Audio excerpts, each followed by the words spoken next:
Well, Shelley, the weather conditions certainly not conducive. All the pitchers really having some problems today during the doubleheader. Yeah, game one, we didn't really have our bats. We had them early, took a 3-0 lead, and then just kind of went to sleep. And our pitchers, just didn't have the movement on the ball that we needed in order to get the save. I thought we'd have it late in the game, but just didn't. Fortunately, in game two, went our way a little bit further into the game. Mac went, and then player next to me here came in relief and did a fantastic job both at the plate and in the circle today.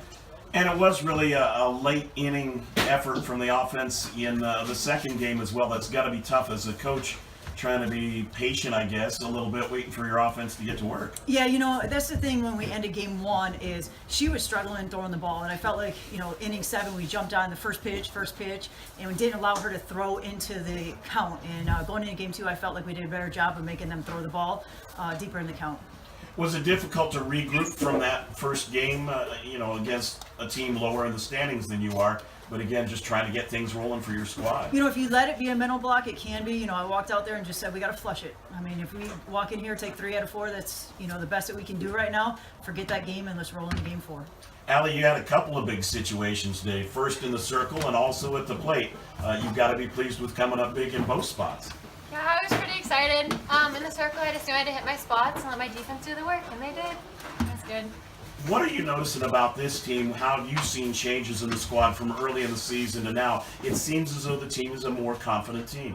I feel like we've kind of, the whole season we've talked about finding Concordia softball and what that means, and I think we've really found that. We've kind of found our fight.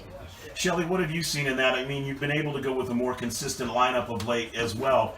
Players are just kind of playing themselves into that rotation. They are, and they've done a really good job. Everyone wants to play, the game. Everybody wants to be a starter, but at the end of the day, we got 10 spots for a starting lineup, and they're asking, how do I get in? How do I get in? It's taking advantage of, just like Allie did, taking advantage of opportunities, whether it's pinch hitting, coming in a relief, throwing one inning, whatever the case is. And, I'm super proud of the team. And, any opportunity I've given them, they've stepped up and really, make me have to think about who's going to be in the starting lineup from day to day. It's also unique, too, coming into the season. Half of our team was new and half are returners. So finding that combination of what's working, on middle infield corners, who throws best with who, and it was a dogfight behind the plate of who's going to throw. And, we had early season injuries that kind of played into that too, so it's kind of been a little bit of a rotation, but fortunately our players have stepped up to the plate. Nice to get that solidified as you go into a big series next weekend with Western Michigan. Yeah, next weekend's going to be huge. Looking to take 3 out of 4 again. We're right there in the standings with them, so I'm confident that our hitting's going to continue to come around. We had a early surge game 1, late surge game 2, but hopefully we could ride the confidence into next weekend.